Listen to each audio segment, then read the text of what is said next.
황새는 날아서 말은 뛰어서 거북이는 걸어서 군뱅이는 굴렀는데 한날 한시 새해 첫날에 도착했다. 바위는 앉은 채로 도착해 있었다.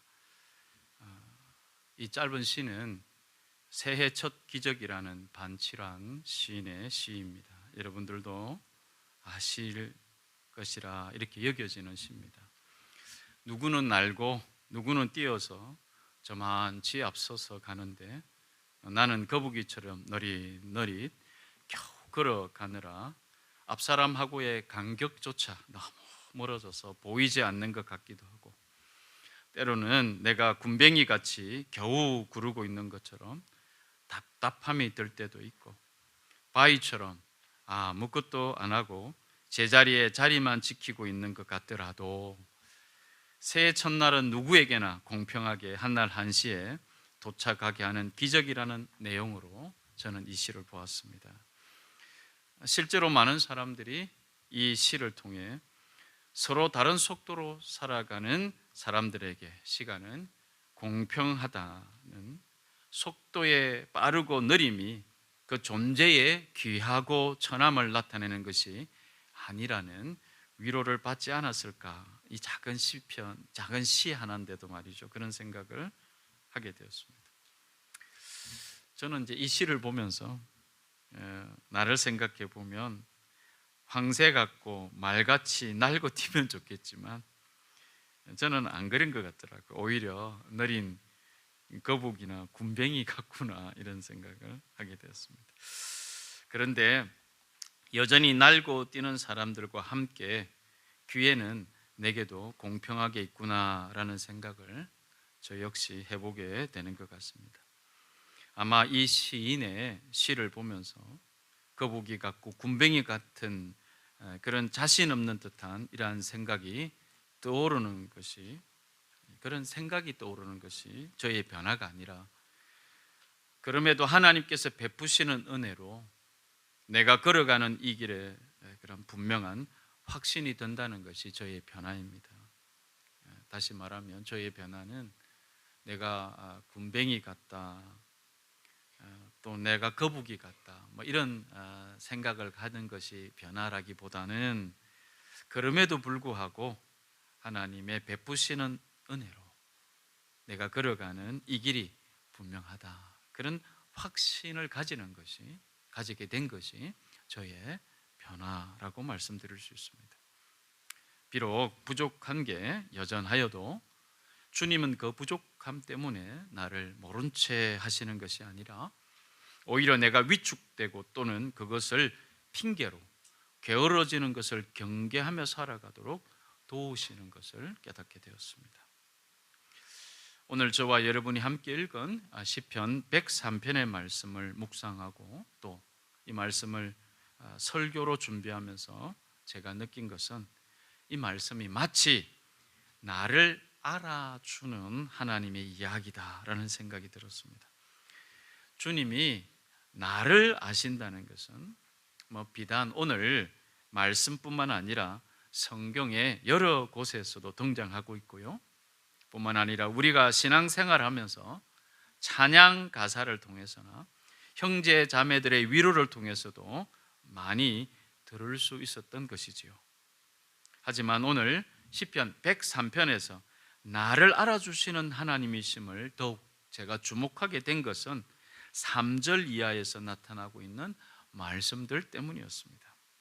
주님은 우리의 모든 죄를 용서해 주시는 분, 모든 병을 고쳐주시는 분, 생명을 파멸해서 속량해 주시는 분, 사랑과 자비로 단장하여 주시는 분, 평생을 좋은 것으로 흡족히 채워주시는 분, 우리의 젊음을 독수리처럼 늘 새롭게 해주시는 분이시다.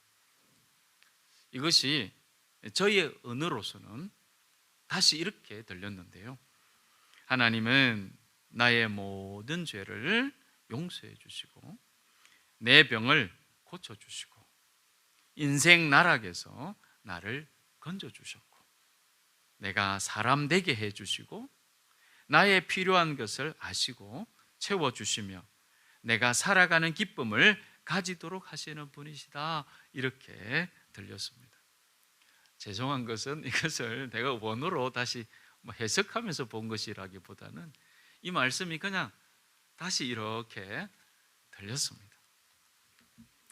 또한 이렇게 나를 알아주시는 주님께서는 13절에서는 더 나아가 나를 부모가 자식을 가엾게 여기듯 가엾게 여기신다고 말씀하고 계십니다. 14절 이후의 말씀에서 주님께서는 우리가 한갓 뒷걸음과 우리 인생이 한번 지나가면 곧 시들어 버리고 그 있던 자리마저 알 수 없는 들꽃 같은 연약한 인생이라는 사실을 너무도 잘 알고 계신다고 말씀하십니다. 사랑이 많으신 하나님께서 내가 한없이 연약하고 유한한 존재임을 알고 계시기에 가엾게 여기신다는 말씀이 저에게는 얼마나 큰 위로가 되었는지 모르겠습니다. 여러분에게는 어떠는지 내가 모르겠지만 어쨌든 저에게는 오늘 말씀을 준비하면서 큰 위로가 되었습니다. 그러므로 교우 여러분, 너무 잘하려고 애쓰느라 소진되는 일이 없으시기를 바랍니다. 더 많이 가지지 못해서 나이가 더 들어가면서 모아놓은 돈도 없고 어디 내놓을 특별한 이력도 없고 이러한 이유들로 자신감이 잃어가지 않으려고 날선 몸부림하지 않았으면 좋겠습니다. 주님은 내가 어떤 존재인지 다 아십니다. 내 연약함과 한계도 물론 아십니다. 곧 저와 여러분이 있었던 자리마저 기억하는 사람들이 없을 허무한 인생이라는 것을 잘 아시고 불쌍히 여기시는 좋으신 하나님이십니다. 그러니 욕심내고 다투며 살아가는 것보다 이렇게 티끌 같고 시들풀 같은 들꽃 같은 인생을 귀하게 여겨주시는 주님을 믿고 의지하며 살아감의 복됨을 붙들고 계시는 여러분을 지금 이 시간 발견하게 되시기를 바랍니다. 교우 여러분, 그러나 이렇게 티끌 같고 들꽃같이 그 있던 자리마저 기억할 수 없는 삶을 불쌍히 여겨주시는 좋으신 하나님께서 내가 아닌 다른 사람들에게도 그 삶을 불쌍히 여겨주심도 기억하시면서 말이지요, 실로 주님은 모든 죄에서 저와 여러분을 구원하시고 모든 육체의 병뿐만 아니라 마음의 병까지도 능히 고쳐 온전케 해주시며 저와 여러분의 좌절과 두려움, 불안에 관여하여 평안을 주시기 원하십니다. 지금 저와 여러분에게 가장 좋은 것이 무엇인지를 아시며 그것을 주시고자 하시는 분이십니다. 그래서 사랑과 자비로 단장한 귀한 모습으로 주변의 사랑을 받고 살아가게 하시고 매일 새롭게 살아갈 새 힘을 주시는 분이십니다. 그러므로 17절 말씀, 주님의 사랑이 영원에서 영원까지 이른다라고 하신 것처럼 저와 여러분을 영원히 사랑하여 주신다는 사실을 잊지 마시기 바랍니다. 하지만 우리가 이렇게 좋으신 주님을 알고 있다는 것에 머물러 있으면 안 됩니다. 문제는 그 다음이라고 여겨지는데요, 곧 주님께서 이렇게 저와 여러분을 잘 아시고 우리를 가여이 여겨 우리를 얼마나 사랑하고 계시는 분이신가라는 사실을 우리가 알 뿐만 아니라 느끼고 경험하고 살아가고 있는가라는 사실입니다. 저와 여러분은 매일 매순간 주님이 나를 정말 사랑하시는구나 라고 고백하며 살아가고 계시는지요? 매일매일 마음 중심으로 나보다 나를 더 잘 아시는 주님이라는 확신 속에서 살아가고 계십니까? 저에게 만약 이런 질문을 한다면 사실 저는 제 머릿속으로는 제 마음으로도 마찬가지겠지만 그리고 제 입술에 고백이 그런 묻어나는 그런 신앙생활을 한 이후 아마 여러분도 그렇겠지만 저도 한순간도 주님이 나를 사랑하지 않으신다거나 내가 주님을 의식하고 살지 못했다, 그런 순간이 없었다고 생각되어집니다. 더욱더 주님을 사랑하고자 몸부림쳤던 것 같습니다. 정말로 몸부림을 쳤던 것 같습니다. 자, 그러나 한편으로 제 현실, 실제의 삶 속에서 순간순간 찾아오는 낙심, 낭망, 좌절, 분냄, 교만, 불성실 등과 여전히 지금 싸우고 있는 것은 사실입니다. 여전히 저는 하나님이 나를 잘 아시고 나를 불쌍히 여기시고 나를 나보다 더 사랑하시는 분이시라는 것을 알고 확신합니다. 하지만 동시에 그것이 내 삶에서 완전히 자리 잡고 뿌리 내리게 하고 그 확신 있는 사람으로 구별되게 살아가도록 날마다 은혜를 붙들며 자신을 돌아보는 일이 매일 매순간 경험되어 살아가야 한다는 사실을 깨닫습니다. 얼마 전 TV에서 어떤 교수가 우리나라 민주주의에 대해 강의하는 것을 잠깐 들었습니다. 그 교수는 이렇게 말했습니다. 우리나라는 짧은 시간에 엄청난 민주주의의 혁명을 이루었지만 정작 실제 삶이 영위되는 현장에서는 지극히 비민주적인 일상을 살아가고 있다. 가정에서, 학교에서, 일터에서 우리는 과연 얼마나 민주주의자로 살아가고 있는가? 정치적으로 민주주의를 외치지만 각자 자기의 가정과 자기의 직장과 자기의 이웃들에게는 민주주의를 실천하지 못하고 살아간다. 즉 일상에 민주주의가 뿌리 내리지 않았기 때문에 우리나라는 여전히 민주주의가 아닌 채 살아가고 있다. 대충 정리해 보면 이런 말이었습니다. 저는 이 강의를 들으면서 우리 신앙도 이와 비슷한 부분이 있겠다라는 생각이 떠올랐습니다. 곧 우리가, 저와 여러분이 교회에서는 예배드리며 하나님의 사랑에 당연하게 동의하고 이웃에게 사랑 베풀매 당위성에 동의하며 모여 함께 기도하고 하나님의 은혜의 중요성을 서로 말하지만 막상 우리가 돌아간 각 가정에서, 직장에서, 학교에서 내 이웃들에게 여전히 하나님의 사랑을, 하나님께서 자신에게 베푸신 은혜를, 그 예배를 실천하며 살아가고 있는가를 돌아보게 되는 내용으로 들렸습니다. 자, 이 말은 곧 우리가 나를 사랑하는 하나님의 사랑을 확신한다면 이전에 나에게 낙심과 절망이 찾아오게 했던 상황들이 다르게 해석되기 때문에 낙심과 절망의 시간이 기쁨과 감사의 시간으로 변해갈 수 있다는 사실입니다. 그리고 변해가고 있어야 한다는 사실입니다.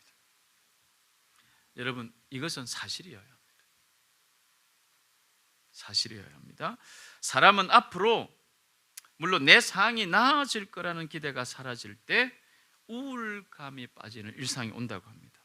내 상황이 나아질 거라는 기대가 사라진다는 말은 사실 그리스도인들에게는 어울리는 말이 아닌 것 같습니다. 그런 말은 아닌 것 같습니다. 그러나 이 말을 다른 말로 하면 내 상황을 하나님보다 더 크게 본다는 것이고 이것은 곧 하나님을 신뢰하지 않는다라는 뜻과 같을 것 같습니다. 내가 하나님을 신뢰한다면 모든 상황은 하나님보다 크지 않다는 것을 믿는 것이며 그것은 내 모든 상황이 하나님의 기쁘신 뜻에 맞춰져 가고 있다라고 고백하는 삶을 살아가게 되지 않겠느냐는 것이죠. 그렇게 우리의 일상에서 하나님이 나를 사랑하시고 나를 누구보다도 잘 알고 계신다는 사실이 우리의 삶의 태도에서 나타나야 함이 옳다는 것을 여러분 확신해야 합니다. 그것이 내 삶에 나타나야 된다라고 받아들여야 합니다. 기쁘게 살아가는 태도로, 성실하게 살아가는 태도로, 남을 배려하는 태도로, 쉽게 낙심하지 않는 태도로, 끝까지 인내하는 태도로, 쉽게 포기하지 않는 태도로, 이렇게 단단한 삶의 태도로 살아내는 모습을 통해서 비로소 내 일상의 주변 사람들에게 하나님을 전할 수 있게 되는 것입니다. 자, 그렇다면 저와 여러분은 어떻게 하여야 하나님께서 나를 잘 알고 계시다는 것과 더 나아가 일상에서 하나님을 경험하며 살게 되는 신앙을 하며 살아가게 될까요? 그것은 바로 내가 하나님을 잘 알 때 가능합니다. 내가 하나님을 잘 알지 못한다면 하나님이 나를 얼마나 잘 아시는지, 나를 얼마나 사랑하는지를 확신할 수 없습니다. 내가 하나님을 잘 안다는 것은 내가 하나님과 가깝다는 것을 말하는 것 같은데요, 하나님과 가깝다는 것은 여러분, 하나님을 너무 높이 계시고 너무 멀리 계신 분이 아니라 나의 일상의 삶에서 교제로 경험되고 체험되는 분이심을 알게 되는 것을 말합니다. 하나님께서는 예배 드리는 것을 통해 짧은 시간이라도 입술로 고백하는 기도를 통해 우리 한 사람 한 사람과 관계를 맺어주시는 분이십니다. 이 관계 맺음은 이렇게 하나님께서 우리를 잘 알고 계시다는 것이 응답되어 몸으로 체험되고 경험되는 관계입니다. 우리가 하나님께 우리 필요를 따라 기도할 때 기도 응답으로 경험되어지기도 하고, 주변 상황의 변화를 통해 우리에게 하나님을 경험하게도 하시지요. 때로는 말씀을 떠오르게 하시고 순간순간 지혜를 주셔서 상황을 이겨내게 하시는 하나님을 경험하게도 하십니다.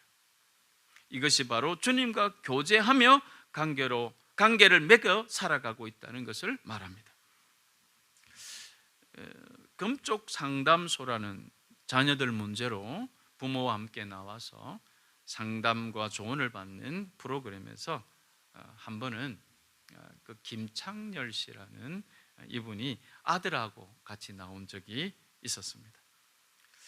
그날 이분의 고민은, 본인은 아들하고 낚시, 캠핑도 자주 다니고 여행도 자주 가고 무슨 날이면 꼬박꼬박 아들한테 이벤트도 해주는데, 문제는 아들이 너무 자기를 어려워하는 것 같다, 아들하고 거리감이 너무 느껴진다, 무엇이 문제일까, 이런 내용이었습니다.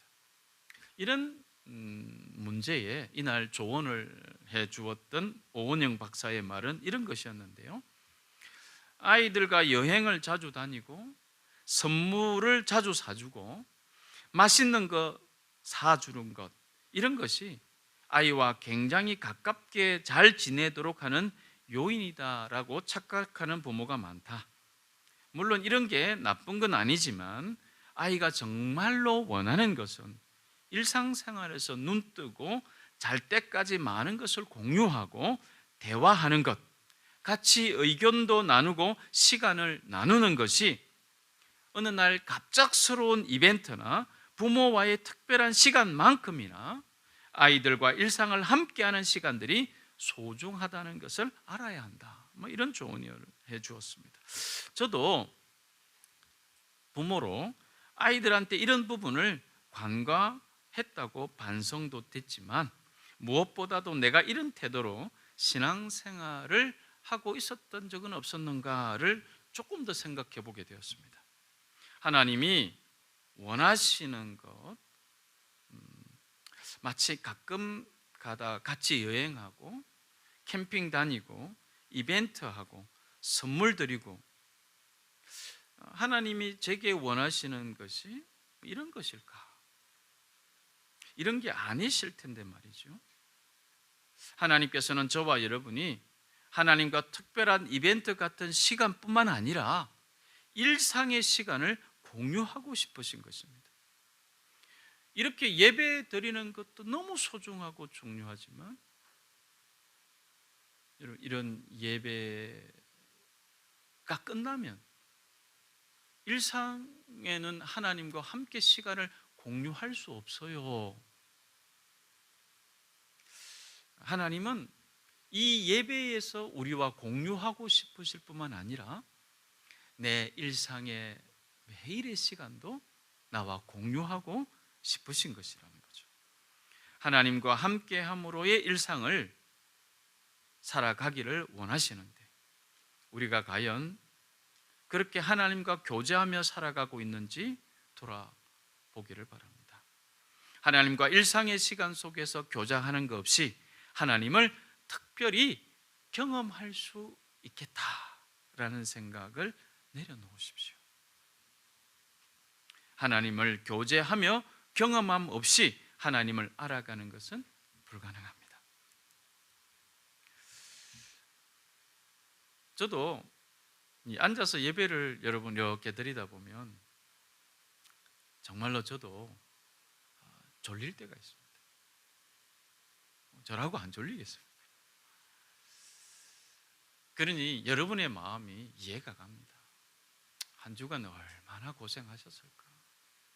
그리고 이렇게 주일날 하루 쉬는데 그것도 아침 일찍 나오라 그러고 예배를 뭐라고 이렇게 일찍 드릴까? 뭐 좀 늦게 드리면 조금 더 이렇게 좀 더 잠자하고 이렇게 나올 수도 있는데 우리 교회는 또 이렇게 일찍 드리니 집에서 머리 감고 뭐 하고 이렇게 나오려면 물론 안 감는 걸 수도 있겠지만 일찍 뭐 나와야 되지 않습니까? 나와야 되지 않습니까? 그런데 제가 곰곰이 오늘 말씀을 이제 생각하면서 저는 이 예배를 뭐 하나님께 해드리는 뭐 특별한 이벤트 같은 뭐 이런 시간일 것이다라고는 생각하지 않습니다. 하지만 이 예배로 내가 하나님께 드릴 수 있는 해드릴 수 있는 모든 것을 다 해드렸다 그렇게 생각하면 안 된다는 겁니다. 이 예배는 일상에서 매일매일 조금씩 하나님과 교제하고 경험해 오고 있었던 시간에 총 열매 같은 시간으로 드려지면 좋겠습니다. 그러면 여러분, 하나님은 우리 예배의 딱 시작과 끝에서만 계시고 없어지지 않지 않습니까?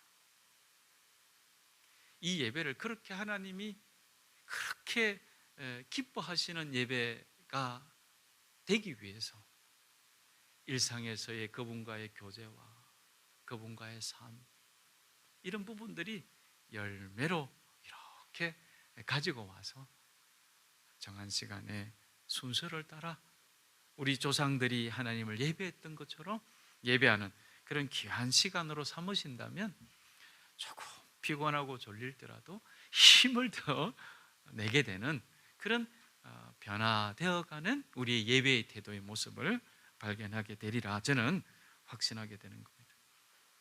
사랑하는 교우 여러분, 예수님께서는 저와 여러분을 구원하시기 위하여 십자가를 지셨습니다. 그 구원의 은혜로 말미암아 주님은 티끌이요 들꽃 같은 나에게 주님을 예배하도록 하셨습니다. 좋으신 아버지 하나님께서 들꽃같이 곧 없어질 인생에게 구원의 은혜를 베풀어 주셔서 믿는 사람들은 누구나 영생의 삶을 살게 하셨습니다. 그 은혜를 입은 사람이 외치기를 내 영혼아 주님을 찬송하여라. 주님이 베푸신 모든 은혜를 잊지 말아라. 마음을 다하여 그 거룩하신 이름을 찬송하라 라고 말하고 있는 것입니다.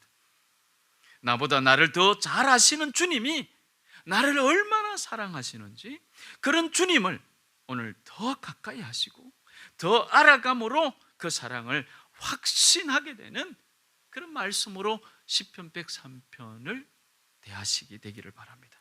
그리고 그 확신으로 이 세상을 주님과 동행하며 주님께 찬양하며 영광을 돌리며 담대하게 맞서서 승리하며 살아가게 되시기를 바랍니다. 들꽃 같은 우리네 인생도 주님의 영원한 은혜로 누구나 귀하게 살아갈 수 있습니다. 같이 기도하겠습니다.